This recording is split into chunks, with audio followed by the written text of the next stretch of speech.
नमस्कार बंधुरा शुभ सन्ध्या सबाई केमन आछो। आशा करी सबाई भालो आछो, आमिओ भालो आछि। तो प्रचुर बृष्टि होच्छे कदिन धरे, तो भाबलाम एकटु चटपटा किछु बानानो जाक। तो এই যে দেখো প্রথমেই বাদামগুলো একটু ভেজে নিয়েছি ভালো, আদা আর কাঁচা লঙ্কা দিয়ে। তারপরে আবার মনে পড়লো কারি পাতা আনতে, আমি ভুলে গেছি। তো দৌড়ে আবার চলে আসলাম কারি পাতা নিতে। তো কারি পাতা নিয়ে ঘরে চলে আসলাম, এনে ধুয়ে টুয়ে তারপরে এই যে দিয়ে দিলাম কড়াইতে। তো এটা এখন ভালো করে একটু মুচমুচে করে ভেজে নেব। কে চটপটা জিনিস খেতে ভালোবাসে অবশ্যই কমেন্টে জানাবে। তো এখানে আমি পেঁয়াজটা ব্যবহার করিনি, তো আমি কিছুদিন রাখবো তার জন্য। এবার তোমরা যদি যখন তখন বানানোর সঙ্গে সঙ্গে খেতে চাও তো পেঁয়াজটা অবশ্যই দেবে। আমি যেহেতু কিছুদিন রেখে খেতে চাই, তাই আমি পেঁয়াজটা স্কিপ করেছি।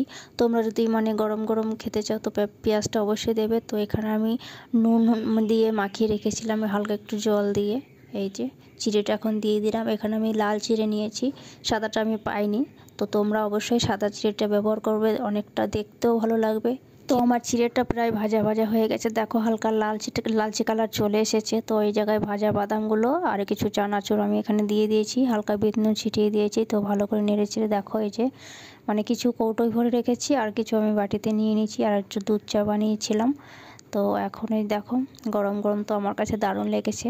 তোমরা অবশ্যই ট্রাই করে দেখবে, বৃষ্টির মধ্যে বসে বসে চা আর চিড়ে ভাজা জাস্ট অসাধারণ লাগবে।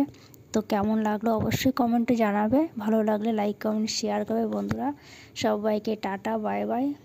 ভালো লাগলে ভালোবাসা দিয়ে পাশে থাকবে। সবাইকে ধন্যবাদ।